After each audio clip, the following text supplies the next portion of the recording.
Well, my name is Päivi Mayor and I run a business called Rise Motivation Profile Nordic, and we do motivation profile business in Finland and other Nordic countries.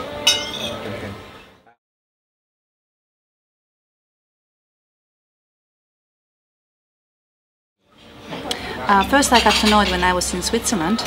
I was working in a big company there called UBS, and I had a boss, an ex-boss, who had got to know this method, and he did this test for me after I had like a burnout or a break from work for 2 months, and I really wanted to identify what made me be so demotivated suddenly when I had been motivated all my life in the work. So it was after a personal crisis situation of that kind. And now you...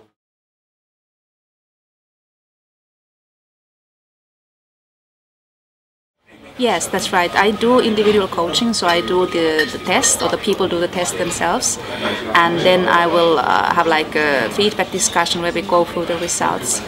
But my main business is really to find people who would like to use the test with their own clients. Like I'm looking for business coaches or life coaches, also HR people, HR development managers, who would like to support their organizations by helping their people to find out what motivates them most. So as we...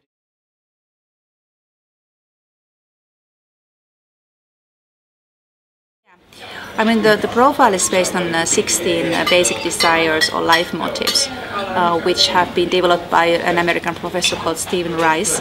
And he came up with the 16 after having interviewed anonymously thousands of people who told what motivates them, what's important for them. And well, I have them actually here in Finnish now, but this is the list of the 16 profiles or basic desires. And everybody gets like their own profile. This is actually my profile.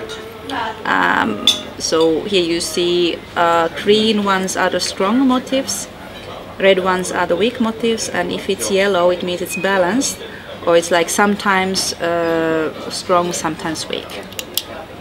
That's how it works, and in the discussion we go through the motives one by one. So I explain always to the person, okay, what does strong mean, what does weak mean, and then we look where is the bar for that person, does he agree with it?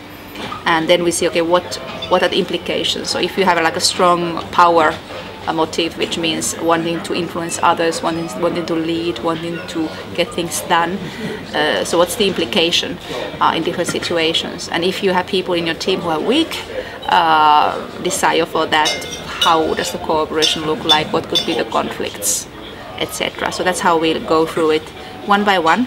And at the end we look at the combination of different motives. So we look at, for example, like in my case, I have strong power, strong status. So how do these things ring together, and again, what are the advantages, what are the disadvantages in different situations, and how can these things be seen in my behavior? Because basic desire is not really the same as behavior, it's the intention, it's the motivation why I want to do certain things.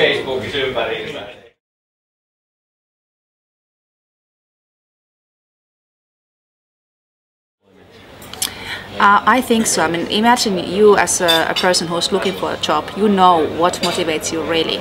So first of all, it will help you to, if you can, to look for a job that really suits you better from a content point of view, the task point of view. For example, if you have high social contact and you know you like to be with people, then you're looking for a job where you actually can be with people, get to know new people regularly all the time. If you have low social contact, you rather look for a job where you don't have all the time new people, or you can even work in your own office, for example. So every motive has an impact what kind of job you should be looking for. And it doesn't tell you whether you can be a good salesperson, but it tells you what kind of selling motivates you the most, how you can sell the best, so that you stay motivated, you are at your best.